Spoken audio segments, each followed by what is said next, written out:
बात आज की चैनल के कार्यक्रम आर पार में मैं सुरेंद्र चतुर्वेदी आपका स्वागत करता हूं।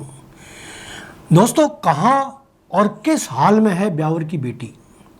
मोबाइल फोन के पीछे छिपी है कौन सी कहानी?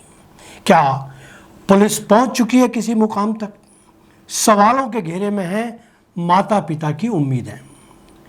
ब्यावर की पुलिस हाथ पर हाथ रखकर नहीं बैठी, मगर उसके हाथ में कुछ नहीं लगा। यही वजह है कि ब्यावर की बेटी का अभी तक कोई सुराग नहीं मिल सका है। वह कैसी है, किस हाल में है, जमीन पर है या आसमान में है, पुलिस के पास इसका कोई जवाब नहीं। सुना है ब्यावर की बेटी का मोबाइल फोन आगरा के किसी चोर के कब्जे से बरामद हुआ है और पुलिस उसे ही अपनी जांच का केंद्र मानकर चल रही है। सच्चाई क्या है यह पुलिस ही जाने। जहां तक पुलिस के किसी अधिकारी के बयान का सवाल है, कोई मुंह नहीं खोल रहा।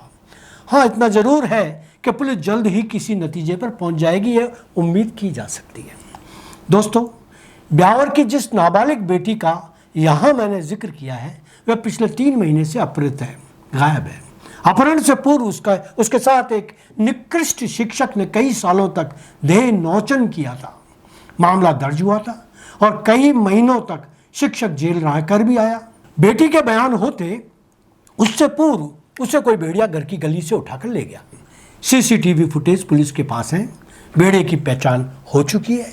भेड़िया भी तभी से गायब है। पुलिस यदि तत्काल पीछा करती तो उसको पकड़ा जा सकता था।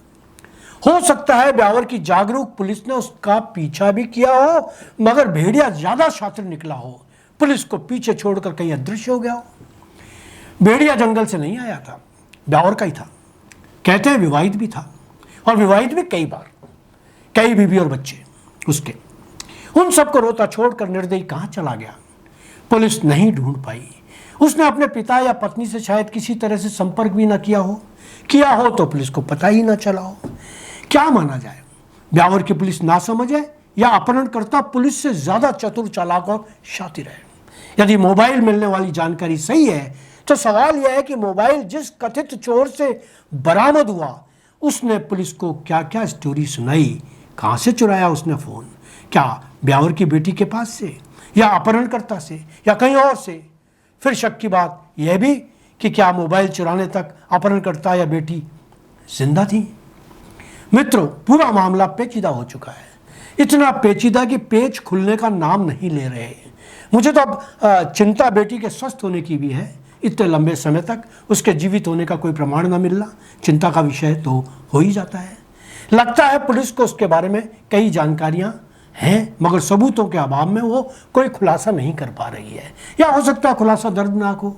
फिलहाल कुछ भी कहना संभव नहीं लग रहा। शहर के कुछ जागरूक संगठन तथा डिजिटल मीडिया एक परिवार की पीड़ा और दर्द को महसूस करते हुए, भावों की आहुति देते हुए यही प्रार्थना कर रहे हैं कि मामले का पटाक्षेप होकर अपराधी बेनकाब हो।